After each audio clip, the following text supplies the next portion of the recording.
Hello my friends and welcome back to my channel. I'm very excited about today's video. This is another collaboration video that I am doing with Tiffany from Tiff Talks Pages. I will have her video and channel linked down below, so make sure you go and check her out. But this video is exciting because it was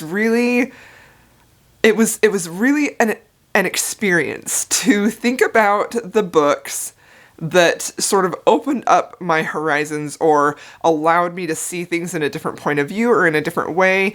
And I just really love thinking about books in that way. And I immediately thought of a few books right off the bat where I'm like, yes, this one.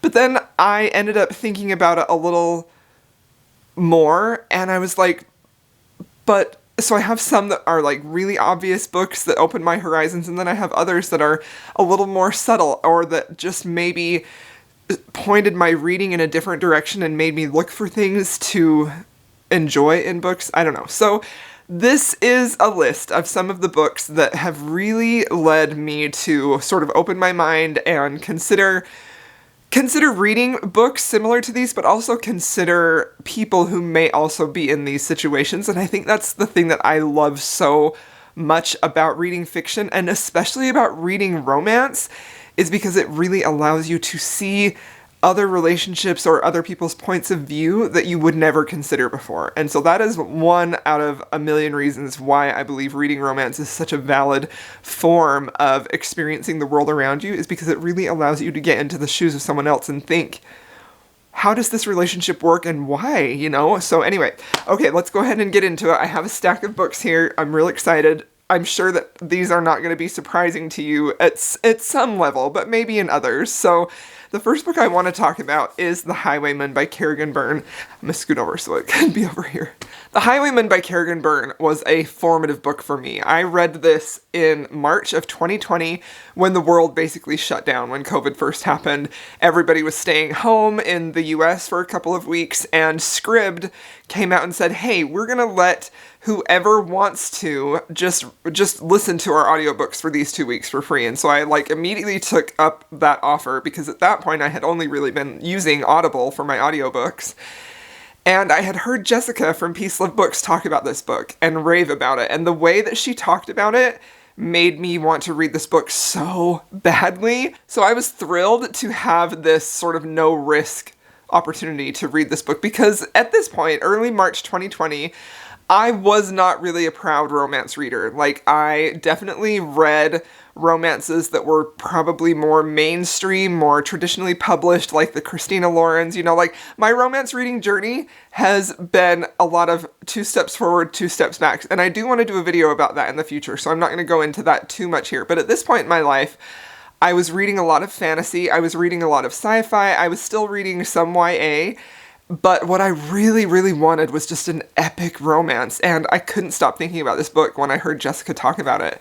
So I picked it up and was immersed immediately. I could not stop listening to this book. I literally was walking around my house, just walking up and down the stairs, so completely invested in this book, I didn't want to stop reading it. I just became almost obsessed with it. I adored the way that these two loved each other, and how in a way this was a little bit darker too, but it's interesting because this is a darker historical romance, but at the time when I read it, it didn't necessarily feel dark to me, and I think that has a lot to say about the fact that I was reading some dark fantasies, which really go into some dark, horrific topics. But this book just captivated me. The way that they met as children, how protective that he was, it just stuck with me, and from this point on, I became obsessed with historical romances, and specifically Kerrigan Byrne, and this is the catalyst that started my love for historical romance again, because I really hadn't read historical romance for a really long time. Here and there, I read a few, but I didn't dive into it deeply until I read this book. Before that, I had read, historical romance, old school historical romance, like Laverell Spencer, Jude Deveraux, there's another author, I can't think of her name. Those were the authors that I read because my mom read those when I was a teenager, and that's how I got into reading romance. So it had been a really long time since I had been completely immersed in a historical romance, and this to me was everything I wanted. It felt epic, heartbreaking, just like soul-searing, passionate, and this book saved my sanity, honestly. I look back at that time in my life when the world seemed so dark, and this is what I remember. Just the comfort that I found in this book. So this book, and Jessica, for Peace Love Books, really is the reason that I am reading historical romance now, that I'm so passionate about it now. That's the reason I started a booktube channel, and it just, yeah. So these two star-crossed lovers who meet as children, he becomes the villain, she is there to, like, help him get justice. Like, it just did things to me that I will never forget. So this book for sure was top of my list because I can't talk about romance books unless I mention these two. So I also should say, if I hadn't said earlier, the books that I'm talking about now are really only going to be books that have shaped my reading journey in the last 2 years. So because, you know, I'm older than a lot of booktubers, I'm 40, if I were to go way back to my reading journey, books that opened my horizons, we'd be here all day. This is probably going to be a long video anyway. But I do really want to do a video all about my romance reading journey, and I will. But not today. Today we're just talking about the last 2 years. So another book that really broadened my horizons, which maybe is going to be surprising to you, is Wicked and the Wallflower by Sarah MacLean. So if you've been here and you've watched any of my historical romance videos, you know that I'm a huge fan of Sarah MacLean. I think that she is a fantastic author. She has such a knack for writing characters that are both, like, super emotional and dramatic, but not in a way that seems over the top for me. I just completely buy into the dramatic love stories that she creates in her books. I also really, really love how, to Sarah, the thing that is the most important to her is the heroine's agency. I love that so much. That resonates with me on a very deep level for a lot of reasons, but one of the reasons specifically that hits me so hard is because, to me, when the hero really sort of advocates and respects the heroine's agency and, like, provides opportunities for her to take charge in her life at a time when that wasn't afforded to them, speaks to me about true love on a level that I can't really communicate very effectively. I feel like if you really love someone, you want them to have their own choices. You don't want to make choices for them. You don't want to force them into things. You want to allow them to grow and breathe and develop. Like, there's one of my favorite quotes about an old married couple. She was talking about her husband, and she said, "He gave me wings to fly, and I thanked him for it." And I just love that message so much, that whole idea of this couple being there for each other, but especially the hero, especially and you know, like, I love an alpha hero. I love a possessive hero. I love a man in charge. Like, absolutely I do. I love that stuff so much. But Sarah's books have that in there where they are a little bit possessive and protective, but they will never do anything that forces the heroine. And I just think that is such a beautiful tribute to love and romance.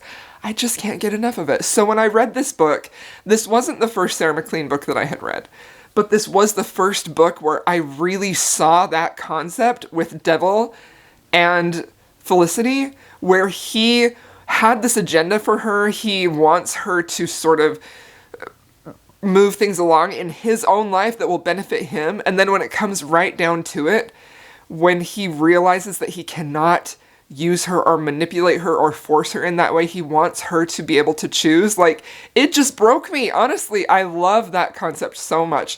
And because of this book specifically, that's something that I look for in my books, but it has to be done in a way that doesn't ever feel didactic. Like, it needs to be organically in the story, organically in the characters.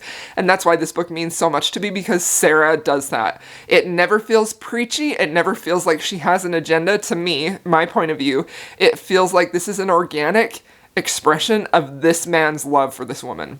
And I just love that so freaking much. So this book means a whole lot to me. Sarah MacLean means a whole lot to me. And that's really specifically why, because I don't know of a more explicit way to show or say that you love someone than to do something for them or to give something that maybe might make you uncomfortable or it's not going to benefit you, you know? It has to only be for the benefit of that person.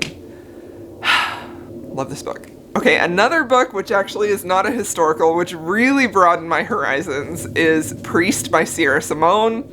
Okay, so I had been avoiding this book very much because I'm going to be totally honest, I honestly thought this was purely erotica. I thought this was just erotica about a priest and a woman, and I thought that it was really just going to be a sexy, smutty story. So I didn't feel like that was going to appeal to me because I don't like those stories. That's not what I'm reading for.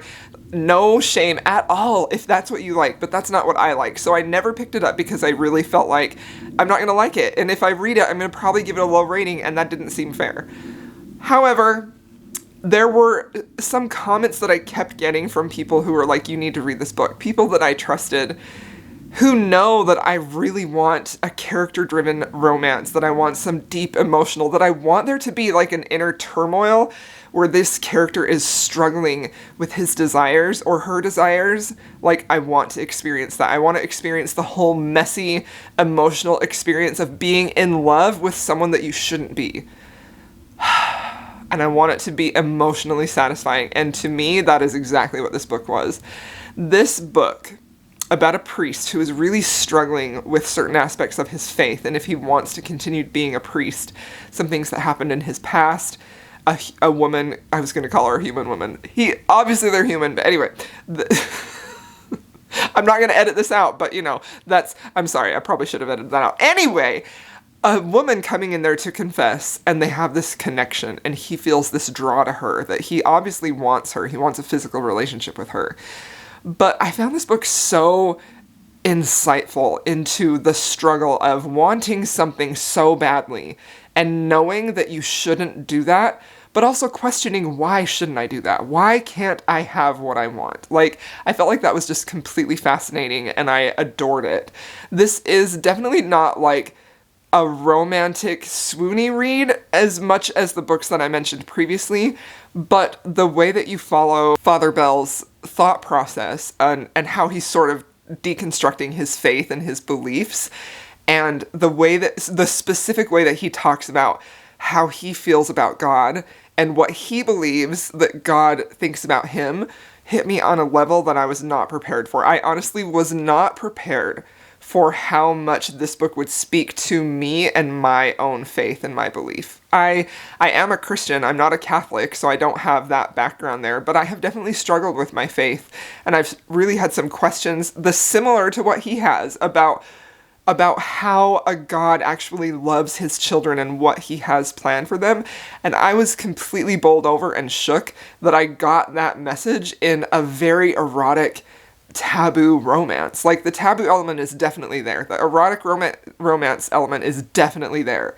But the thing that I loved about this book and that really opened my eyes to that was that these topics that on the surface level people sell to you as a very erotic, very taboo, very spicy book, it's so much more. Like, I felt like it transcended that spice like times a million. It was a very powerful experience reading this book and just seeing him being very human and questioning a higher power. I just loved it. It blew my mind in the best way possible. I adored this book so much, and I have been so terrified to continue on in the series because of the way that I felt about this book. Like, I know that they're good. Everyone says that they're good, but just the way that this hit me and the timing, I felt like I'm scared to continue on. I do plan to, but I haven't yet, just because this one, seared itself into my heart and my mind, and I will never forget it. Okay, another book that really broadened my horizons is Indigo by Beverly Jenkins. This is one of the most beautiful love stories that I have ever read in my life. It is completely captivating. The way that Galen loves Hester is more beautiful than just about any other romance that I've ever read in my life. The way that he sees things that she perceives to be flaws, how she worries about her palms being stained indigo from being a slave, but he sees that in her as a symbol of strength and beauty. It just honestly destroyed me. So the way that this book specifically opened up, like, my mind or broadened my horizons is that I was able to see this very powerful man just completely change his world and his life for this woman. And Hester has been through so much.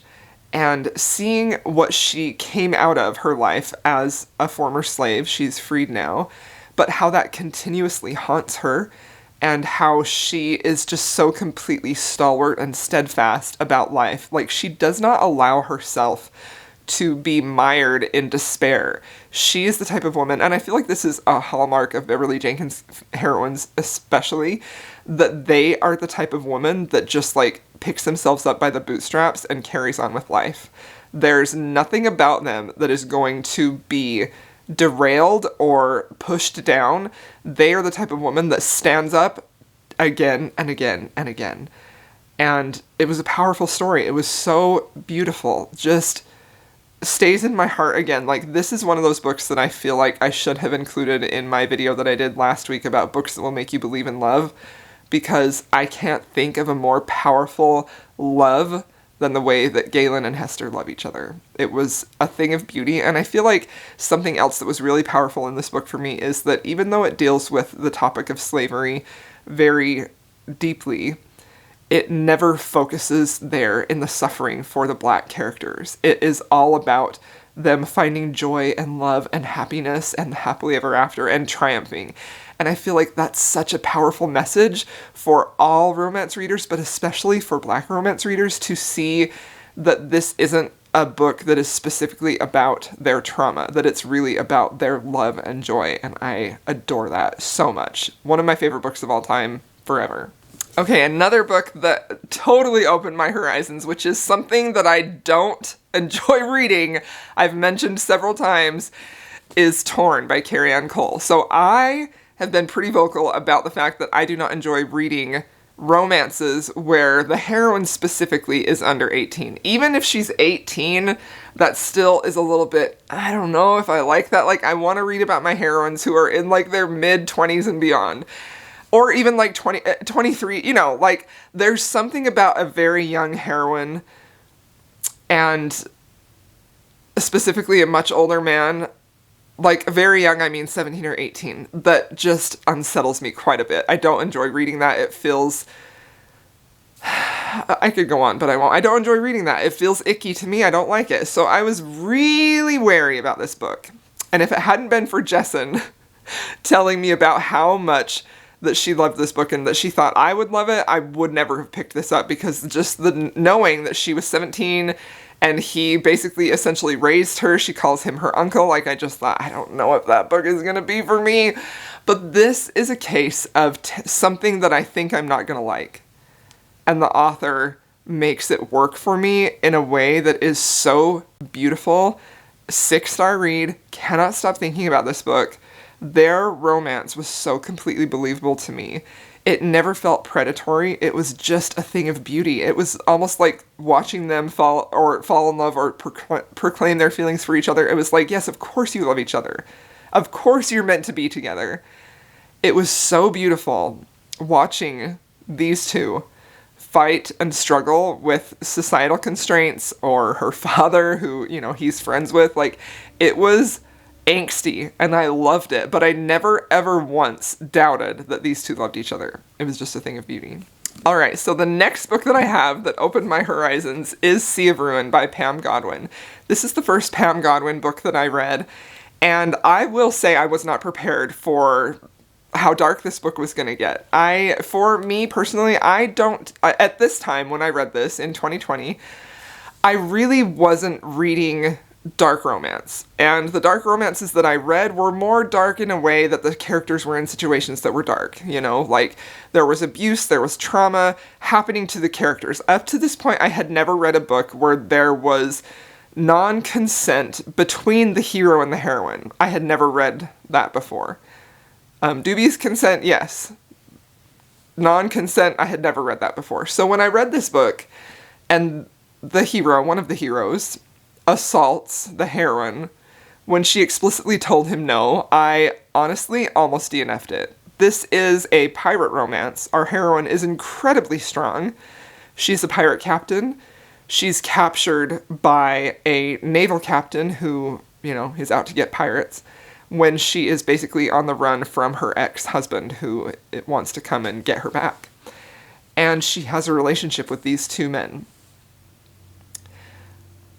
I almost DNF'd it, and I feel like that's a line that a lot of readers don't want to cross, I don't enjoy non-consent in romances. I just don't. That's not something that I enjoy reading, and I'm not gonna say that it's bad. I think that there's an argument that definitely can be made that dark romance exists for a reason, for readers to experiencing things in a safe way. It's just not something that I personally feel drawn to or enjoy. But I believe that because of Pam Godwin's incredible skill at not only telling a very compelling romance that makes you believe that these two people love each other or that they are growing to love each other, but specifically how she handles her characterization. There is something very powerful about how Pam Godwin writes her characters and allows you to get into their mindset so that you completely understand their point of view, how they are behaving, why they're behaving the way that they do. And I'm not saying that it's necessarily an excuse for their behavior, but I am saying that she provides a really insightful way of getting you into the characters' minds and understanding their point of view in a way that I have never experienced before. And that's specifically what happened here.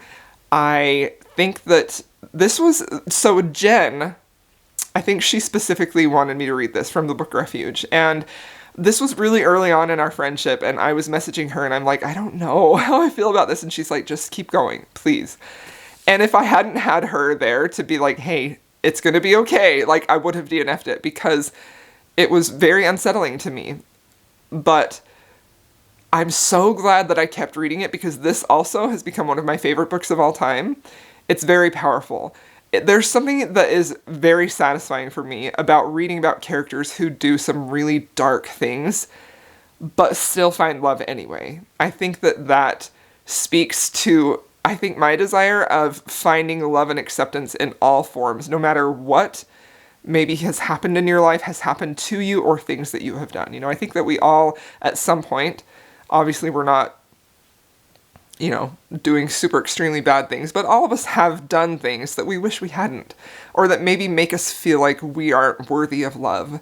And I think that's a theme that Pam tackles so well in her books, making it very clear that every single person in her stories is worthy and deserving of love, and they get their happily ever after, and I just loved that. I felt like it was beautifully done here, expertly handled.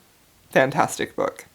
Okay, and the last book that I have to mention is A Hunger Like No Other by Cressley Cole. I read this book in 2020 as well. I had been hearing about this book for years. I have read paranormal romance for years. It's a genre that I really, really enjoy. But for some reason, this book just didn't ever make it into my TBR. So in 2020, when I found the Fated Mates podcast, I started reading this book. And I was very, very much surprised at how on board I was with this romance. So I actually think I may have read this before Sea of Ruin. But anyway, this book does have some dubious consent in here. But honestly, it didn't bother me at all. But the way that this broadened my horizons was, this is a very steamy book. It's a very romantic book. It's a very darker paranormal romance book. And the thing that I loved about this that really sort of opened me up was to see how those three things work together.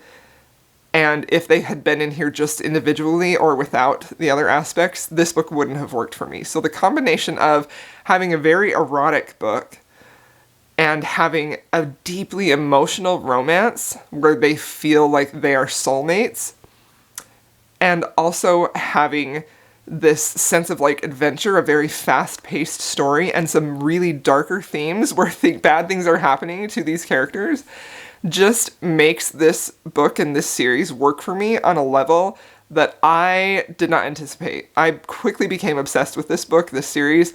I couldn't stop reading them. There's something about the way that Kresley writes her men, who are obviously like they're finding their fated mate, but the way that she describes how they feel about that person is so visceral and so realistic, while at the same time being completely non-realistic, because we've got this huge, like a werewolf man who literally rips his leg off to find his fated mate because he caught her scent. So that just seems so completely over the top, but it works and it feels so realistic to me because she has this gift for really conveying the way that they feel in a way that makes like your knees quiver and you're like, yes, this man loves her and cannot be parted from her, has to have her. Now how is he going to get her on board with that? So this was just a complete thrill ride to read from first page to last page, but it was just everything that I want in a paranormal romance, in any type of a romance.